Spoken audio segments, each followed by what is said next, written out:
Hello dear students, आ जाइए सभी लोग। मैं कुलदीप गौतम आप सभी का स्वागत करता हूं दोस्तों इस यूट्यूब चैनल पर। और आज हमारी ये क्लास बहुत ही ज़्यादा इम्पोर्टेंट होगी। जैसा कि मैंने आपको अनाउंस किया था कि हम क्लासेस डालेंगे और पूरा बैच फ्री बैच डालेंगे। उस अनाउंस की वजह से हम अपने वायदे को निभाएंगे बेटा, और उस वायदे को निभाते हुए आज हम तीसरी क्लास लेके चल रहे हैं। और उन तीसरी क्लास में आज क्या खास होगा, क्या नया कॉन्सेप्ट्स होंगे, आप उसको ढंग से देखिएगा। ठीक है बेटा, बात करते हैं हम कल हमने कहाँ पर लीव किया था? प्रेजेंट इंडेफिनिट की तरफ किया था। प्रेजेंट इंडेफिनिट की बात करें बेटा, तो प्रेजेंट इंडेफिनिट टेंस में हमने आपको बताने की कोशिश की थी कि इंडेफिनिट टेंस जो होता है वो डू की फॉर्म के बिना नहीं बनता, और डू की फॉर्म होती है हमारी डू, डस, ठीक है, ये और डिड। अच्छा, डिड की बात करें तो याद रखना बेटा ये पास्ट टेंस में यूज़ की जाती है, और डू डस की बात करें तो हमारी ये प्रेजेंट की जाती है। ठीक है, प्रेजेंट में। अच्छा, डू डस डिड के बाद में मैंने आपको एक बात बताऊं, कभी भी क्रिया लगानी हो तो बेटा वर्ब की फर्स्ट फॉर्म के रूप में यूज़ करना उसको, केवल वर्ब की फर्स्ट फॉर्म। आप इस यानी कहने का मतलब, अगर मुझे यहाँ पर प्ले या प्लेज में से कुछ एक लिखना हो तो प्ले लिखूंगा, ना कि प्लेज। ठीक है, यानी वर्ब की फर्स्ट फॉर्म, ना कि सेकंड, थर्ड, फोर्थ, ठीक है, फिफ्थ, कुछ नहीं। तो ये डू की फॉर्म हेल्पिंग वर्ब का काम करती हैं। दूसरी बात, इस डू की फॉर्म की अगर मैं बात करूं बेटा, तो ये डू की जो फॉर्म होती हैं जैसे डू और डज, तो इनका यूज केवल व केवल हम नेगेटिव और इंटरोगेटिव सेंटेंस में करते हैं। नेगेटिव या फिर इंटरोगेटिव सेंटेंस में करते हैं। ठीक है, यानी कहने का मतलब यह है कि एफर्मेटिव सेंटेंस में डू और डज का हम यूज नहीं करते। ठीक है, किसका नहीं करते? डू और डज का एफर्मेटिव में नहीं करते, नेगेटिव और इंटरोगेटिव में करते हैं। ठीक, बात समझ में आ रही है? डू और डज और डिड ये काम किसका करती हैं?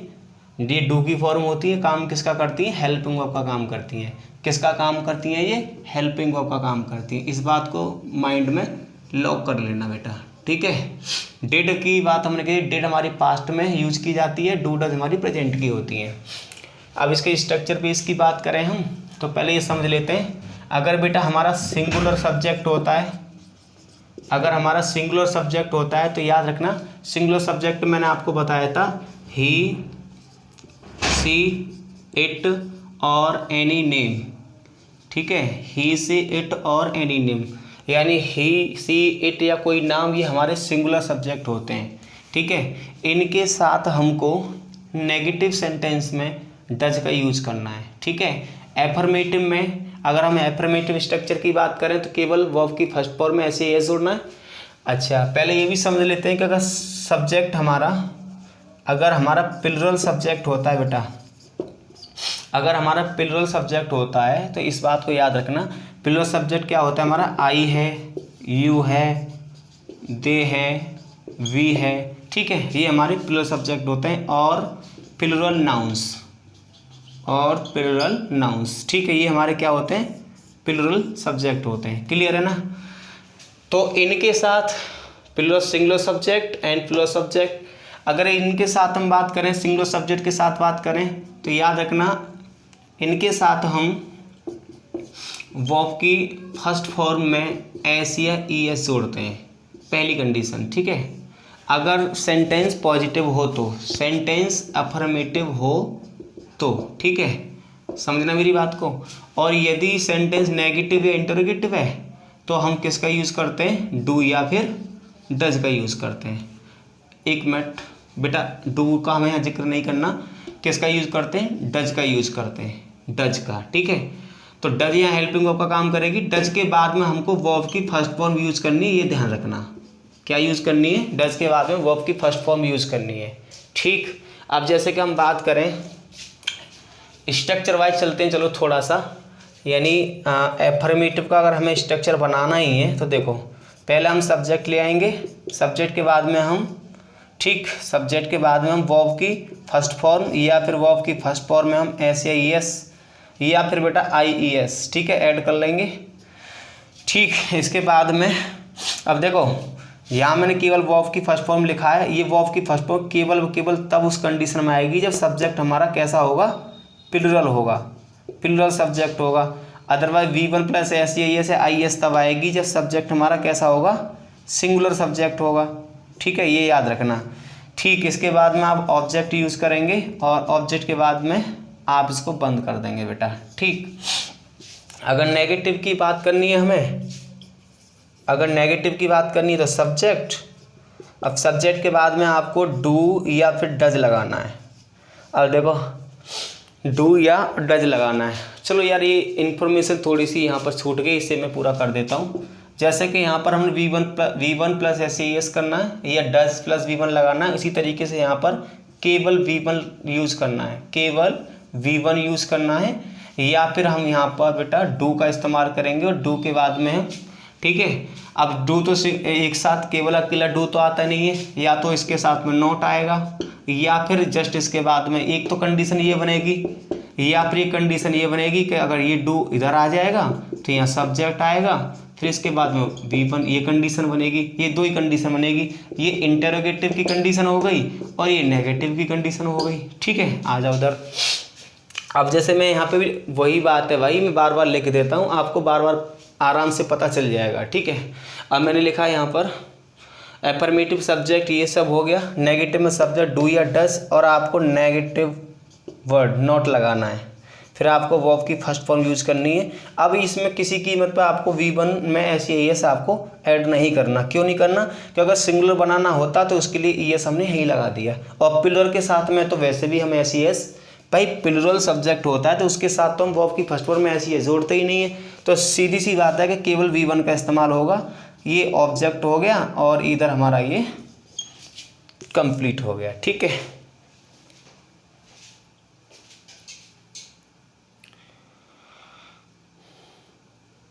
चलिए आगे बात कर लेते हैं। आगे ज़रा और समझे चीज़ों को। तो बेटा आगे इंटरोगेटिव का एक स्ट्रक्चर और समझ लेते हैं।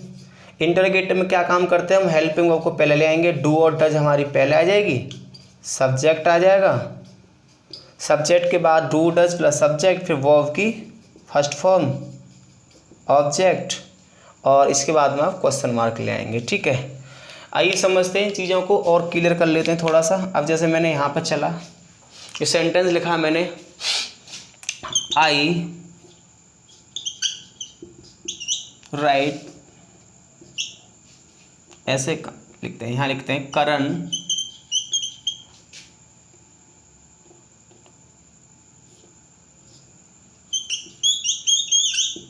लेटर। ठीक है, अब जैसे एक सेंटेंस लिखा मैंने, अब बताओ क्या होना चाहिए बेटा। अब मैं इसमें क्या फिल करूं, सही करेक्ट फॉर्म बताइए क्रिया की क्या आनी चाहिए। अब हमें पता है करण हमारा सिंगुलर सब्जेक्ट है, सिंगुलर सब्जेक्ट है, तो सिंगुलर सब्जेक्ट के साथ में वर्ब में हम क्या जोड़ते हैं, एस या ES ऐड करते हैं। तो ये सेंटेंस कुछ इस तरीके से बन जाएगा, करण, ठीक है, करण राइट्स अ लेटर। ठीक है, कोई दिक्कत? अगर यही सेंटेंस नेगेटिव होता, अगर यही सेंटेंस नेगेटिव में बनाना होता तो करण, ठीक, करण के अकॉर्डिंग क्या आ जाएगा, डज, ठीक है, does not write a letter. कोई दिक्कत नहीं। इंटरोगेटिव अगर इसका बनाना हो तो बना लीजिएगा, डज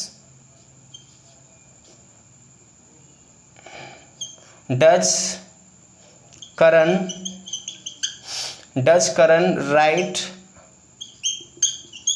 अ लेटर। ये हो गया। अगर बेटा सपोज करो कि आपको ये सेंटेंस नेगेटिव भी बनाना हो तो सब्जेक्ट के बाद नोट लगा दो, लो हो गया। समझ में आ रहा है, नहीं आ रहा समझ में? अगर आपको नेगेटिव बनाना हो तो करण के बाद में नोट लगा दो, कोई दिक्कत नहीं। दिख रहा है भाई, नहीं दिख रहा? अगर ये नहीं दिख रहा हो तो फिर मैं ऊपर लिख देता हूँ, देखो डज करण, यहाँ लिख देता हूँ इंटरोगेटिव का, डज करण, ठीक है। अगर सेंटेंस नेगेटिव है तो नोट लगा दो, और नहीं है तो कोई दिक्कत नहीं, does Karan write a letter. कोई दिक्कत? कोई दिक्कत नहीं, ठीक है। अगर यही सेंटेंस बी टाइप में क्वेश्चन से स्टार्ट होता है, क्वेश्चन वर्ड से, तो आप क्वेश्चन वर्ड लगा करके सेम इस तरीके से आगे बढ़ जाएंगे, कोई दिक्कत नहीं, ये सब आपने पढ़ रखा होगा। खैर आगे बढ़ते हैं, ये चीज़ आपके समझ में आ गई होगी। अब भी हम केवल बेटा स्ट्रक्चर के बेस पर चीज़ों को समझ रहे हैं, केवल स्ट्रक्चर के बेस पर समझ रहे हैं, हेल्पिंग वर्ब के बेस पर समझ रहे हैं। फिर हम धीरे धीरे इनके एडवांस लेवल को लेके चलेंगे और धीरे धीरे ही चीज़ें हाथों में आती है बेटा, एक साथ नहीं आती। आप धीरे धीरे तैयारी करेंगे तो चीज़ें सब साफ हो जाएंगी। चलो नोट्स ज़रूर बनाते रहें ताकि आपको बेनिफिट मिलता रहे। अब चलते हैं प्रेजेंट कॉन्टिन्यूस पर। प्रेजेंट कॉन्टिन्यूस टेंस पर अगर बेटा मैं प्रेजेंट कॉन्टिन्यूस टेंस की अगर मैं बात करूं तो समझो, प्रेजेंट कॉन्टिन्यूस टेंस की बात करूं तो इसकी हेल्पिंग ऑफ क्या होती हैं, इसकी हेल्पिंग ऑफ होती हैं एज, एम और आर। क्या होती है? Is, am, are. ठीक है, प्रेजेंट कॉन्टिन्यूस की। हालांकि जैसे मैंने आपसे पहले भी कहा था कि जो बी की फॉर्म होती है, ठीक है, बी की फॉर्म वो कॉन्टिन्यूस टेंस बनाती है, चाहे तो वो प्रेजेंट का हो चाहे वो पास्ट का हो। और बी की फॉर्म क्या होती है? एज, एम, आर, वॉज और वर। ठीक है, और भी लंबी इसकी लिस्ट है, बी, बीन, बीन। ठीक है, is, am, are, was, were, be, been, been. तो बी की फॉर्म हमारा कॉन्टिन्यूस टेंस बनाती है। अच्छा, अगर बात करें इसके सिंगुलर सब्जेक्ट की बेटा, सिंगुलर सब्जेक्ट की अगर हम बात करें तो सिंगुलर सब्जेक्ट के साथ में हम एज लगाते हैं। क्या लगाते हैं? एज। ठीक है, एज लगाते हैं और एज लगा करके हम वर्ब की फर्स्ट फॉर्म में क्या जोड़ देते हैं? आईएनजी जोड़ देते हैं, कोई दिक्कत नहीं। अच्छा, सिंगुलर सब्जेक्ट आप जानती हो क्या, मैंने आपको बता दिया, ही, सी, इट। अगर आई के साथ बात करें, आई प्रोनाउन होता है बेसिकली, याद रखना। आई के साथ बेटा हम स्पेशली एम का यूज़ करते हैं। किसका यूज़ करते हैं? एम का यूज़ करते हैं। वही हम प्लूरल सब्जेक्ट की हम बात करें, वही हम प्लूरल सब्जेक्ट की बात करें तो प्लूरल सब्जेक्ट में हम आर का इस्तेमाल करते हैं। किसका इस्तेमाल करते हैं? आर का। और कॉन्टिन्यूस टेंस है तो V1 में हम आईएनजी तो जोड़ते ही जोड़ते हैं, तो कोई दिक्कत तो यहाँ होनी नहीं चाहिए। खैर आगे बात कर लेते हैं। अगर इसको एफर्मेटिव स्ट्रक्चर के बेस पर हम समझना है तो पहला सब्जेक्ट, फिर is, am, are, is, am, are कह लो आप, या फिर इसको हेल्पिंग वर्ब कह लो, कोई दिक्कत थोड़ी है। हेल्पिंग वर्ब, फिर आपको क्या काम करना है? V1 प्लस आईएनजी और इधर हो जाएगा आपका ऑब्जेक्ट, कोई दिक्कत नहीं। ठीक, आगे बात करते हैं बेटा नेगेटिव की। अगर नेगेटिव की हम बात करने की कोशिश करें तो सब्जेक्ट तो हमारा आता ही आता है, सब्जेक्ट के बाद में हम एज, एम, आर का यूज़ करेंगे, या फिर हम दूसरे शब्दों में हेल्पिंग वर्ब कह सकते हैं। अगर नेगेटिव सेंटेंस बनाना है तो हेल्पिंग वर्ब के बाद हमको नॉट लगाना पड़ेगा, V1 प्लस आईएनजी। ठीक है, बचा हमारे पास में ऑब्जेक्ट, बात इसकी भी ख़त्म कहानी। अगर हमें इंटरोगेटिव देखना है, इंटरोगेटिव देखें तो इंटरोगेटिव में क्या होता है बेटा? इंटरोगेटिव हमारे दो प्रकार का होता है, एक तो यस या नो टाइप क्वेश्चंस होते हैं और एक हमारे क्वेश्चन वर्ड वाले होते हैं जिनको हम डिटेल में आंसर करते हैं। ठीक है, तो यस नो टाइप वाले को देख लेते हैं, वो हेल्पिंग वर्ब से स्टार्ट होता है। हेल्पिंग वर्ब क्या हो गई हमारी? Is, am, are. Is, am, are के बाद में आप क्या यूज़ करेंगे? सब्जेक्ट यूज़ कर लेंगे। एज, एम, आर के बाद में सब्जेक्ट यूज़ कर लेंगे। सब्जेक्ट के बाद में आप क्या यूज़ करेंगे बेटा? वर्ब की फर्स्ट फॉर्म में आईएनजी, ऑब्जेक्ट हो गया और ये क्वेश्चन मार्क, कोई दिक्कत नहीं होनी चाहिए। अब मान के चलिए सपोज अगर इंटरोगेटिव वाला सेंटेंस अगर यदि हमारा नेगेटिव हो जाता है तो हम क्या काम करेंगे? तो फिर हम सब्जेक्ट के बाद में नॉट लगा देंगे। अगर ये क्या, अगर ये आपका नेगेटिव होता है तो जैसे हम यहाँ पे समझ के चलें कुछ सेंटेंसेस, जैसे मैंने लिखा शीला, ठीक है,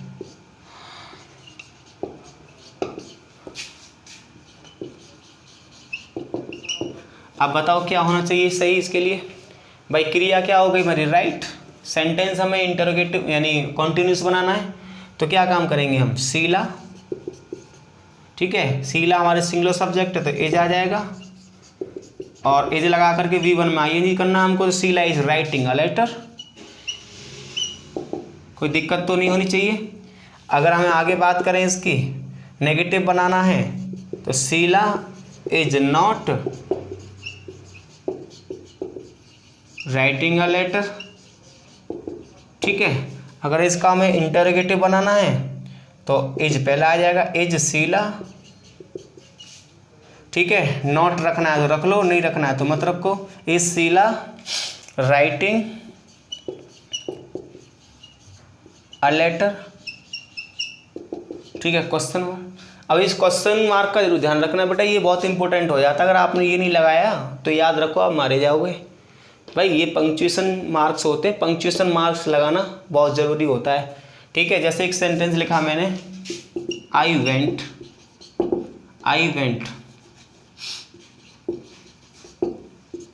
या फिर एक सेंटेंस लिखा मैंने, डू यू नो। अभी बेटा ये दोनों सेंटेंस ही गलत हैं अपने आप में, अभी तक ये दोनों सेंटेंस गलत है। क्यों गलत है? क्योंकि आई वेंट आपने लिख दिया, सब्जेक्ट लगा दी, वर्ब लगा दी, लेकिन अब इसको पंक्चुएट नहीं किया आपने। आप जब तक आप फुल स्टॉप नहीं लगाएंगे तब तक ये सेंटेंस सही नहीं होगा।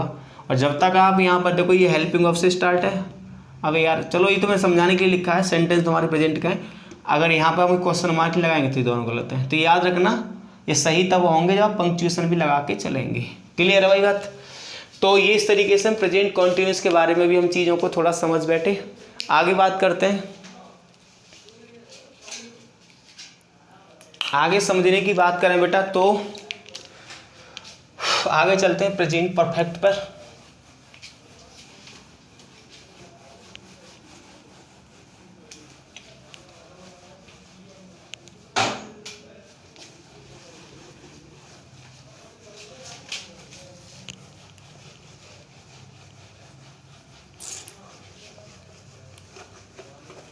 बोर तो नहीं हो रहे भाई तुम लोग?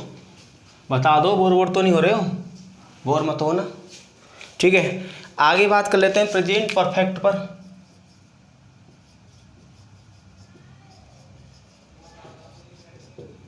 Present perfect tense. अच्छा, प्रेजेंट परफेक्ट की हम बात करें तो ये कौन से टेंस होते हैं? Done actions. ये क्या बता के चलते हैं? डन या कंप्लीटेड एक्शंस, ठीक है।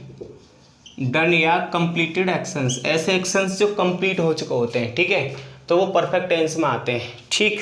अच्छा, इसकी मैंने कहा था कि जो हैव की फॉर्म होती है, जो हैव की फॉर्म होती है वो परफेक्ट टेंस बनाती है। हैव की फॉर्म कौन कौन सी होती हैं?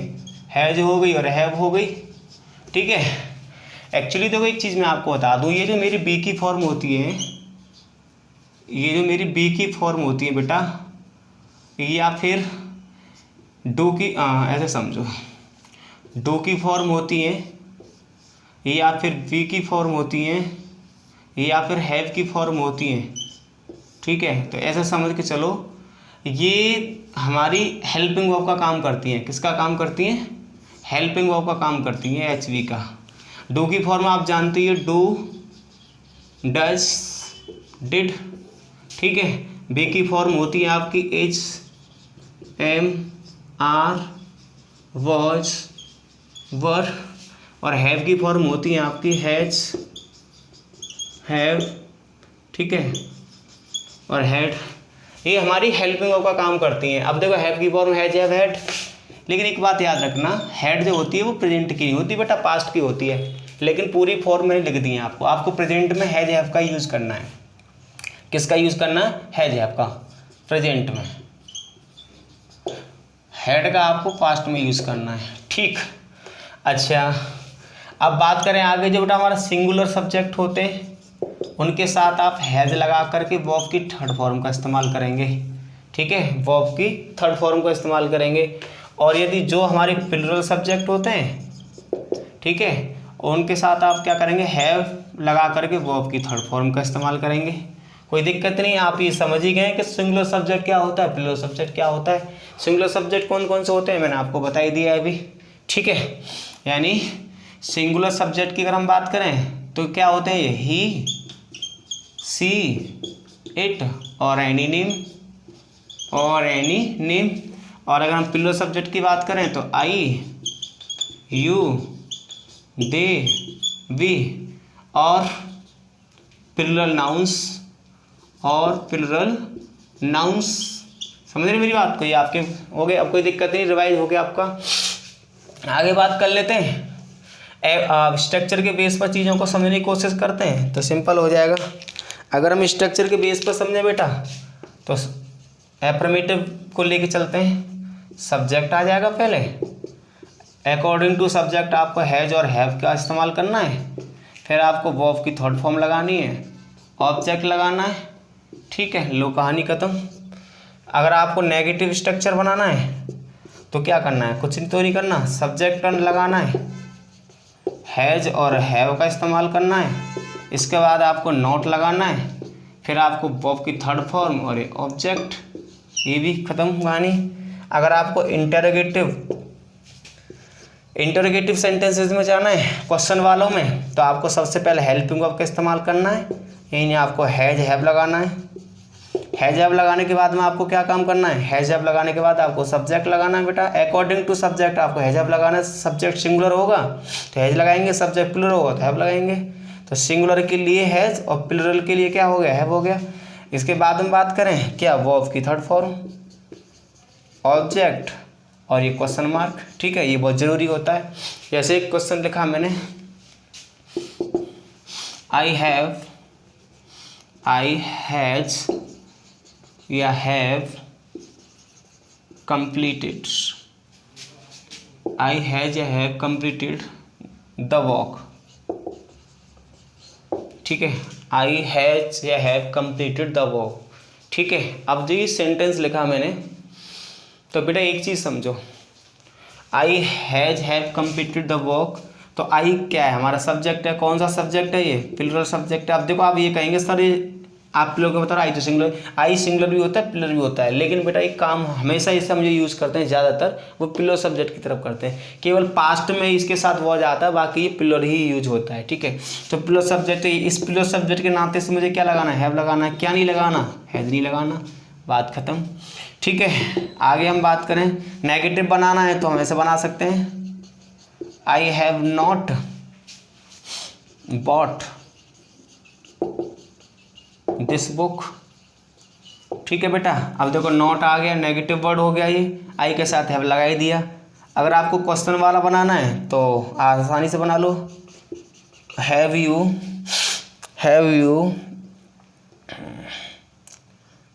डन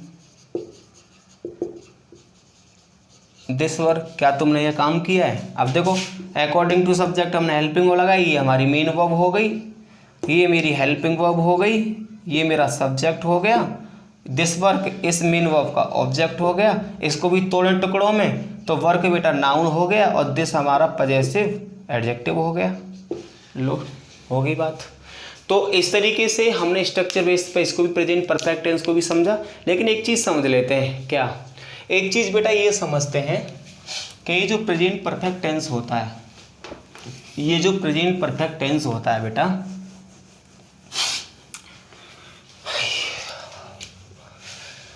ला ला ला ला ला ला ला ला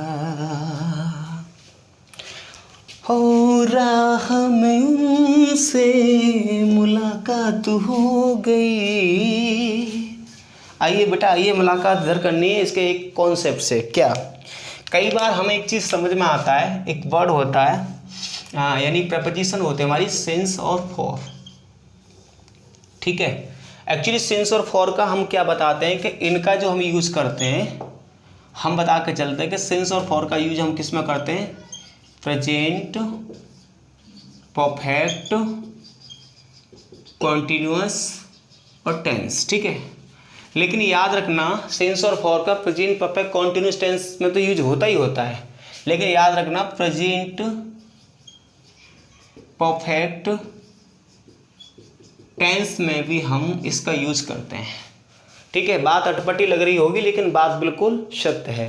प्रेजेंट परफेक्ट टेंस में भी हम किसका यूज करते हैं, प्रेजेंट परफेक्ट टेंस में भी हम सिंस और फॉर का यूज करते हैं जो कि टाइम को बताता है, और प्रेजेंट परफेक्ट कॉन्टिन्यूस में भी हम सिंस और फॉर का यूज कर लेते हैं। आइए समझते हैं। एक्चुअली पहले हम बता के चलें आपको, जो बेटा सिंस का जो हम यूज करते हैं, तो सिंस बता के चलता है पॉइंट ऑफ टाइम। क्या बता के चलता है? Point of time. फॉर जो बता के चलता है, ये बता के चलता है period of time, period of time, या दूसरे शब्दों में कहें तो ये स्पेसिफिक टाइम को बता के चलता है, और ये आपके ड्यूरेशन ऑफ टाइम को बता के, यानी ड्यूरेशन को बता के चलता है।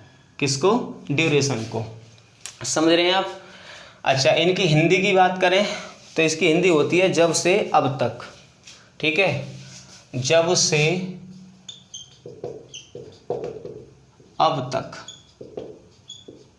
हालांकि आपको केवल कई बार सेंटेंस में से मिलता है, लेकिन से पूरी इंफॉर्मेशन नहीं देता, इसीलिए मैंने बेटा केवल से नहीं लिखा। आओ समझते हैं। अब जैसे सिंस और फॉर की बात करें तो कैसे पता करें सिंस कब आएगा, फॉर कब आएगा, तो समझते हैं बेटा। पहले हम सिंस की ही बात कर लेते हैं।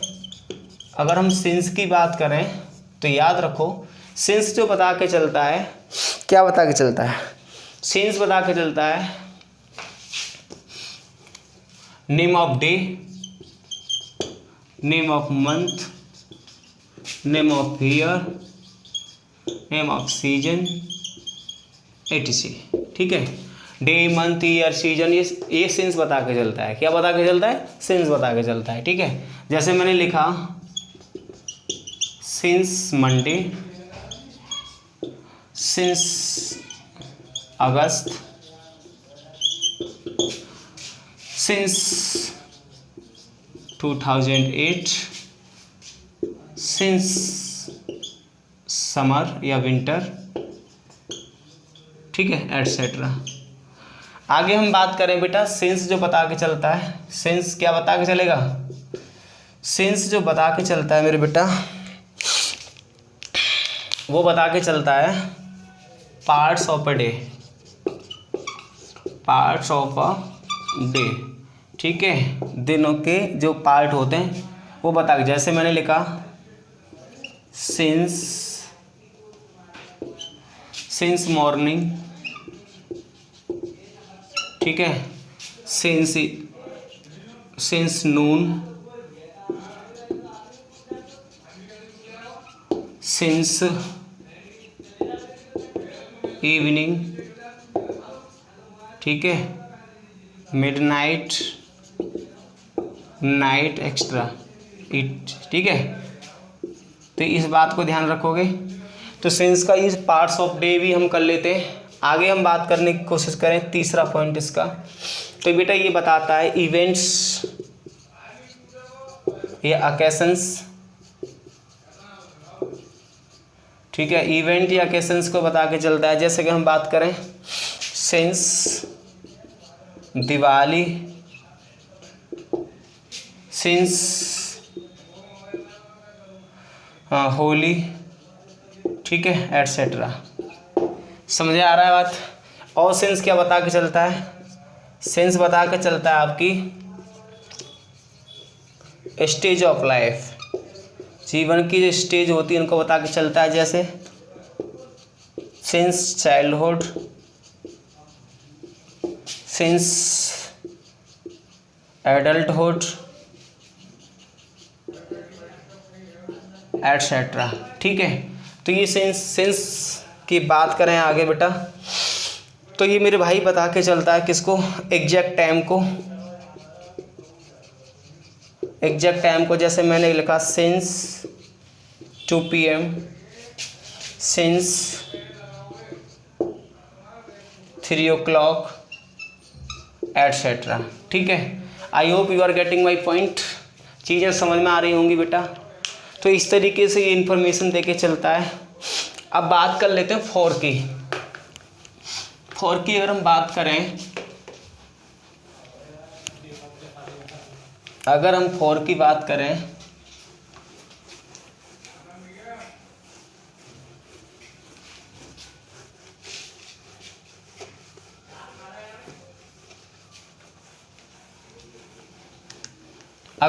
की बात करें बेटा,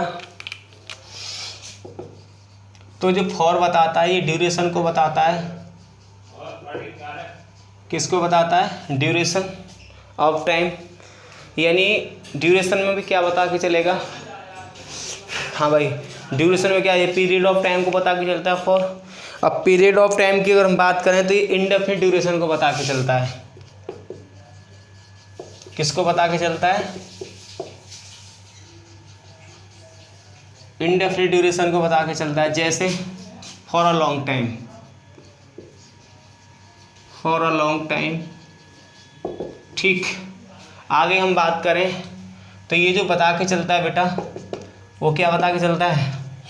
ये बता के चलेगा आपका न्यूमरल प्लस, ठीक है, टाइम।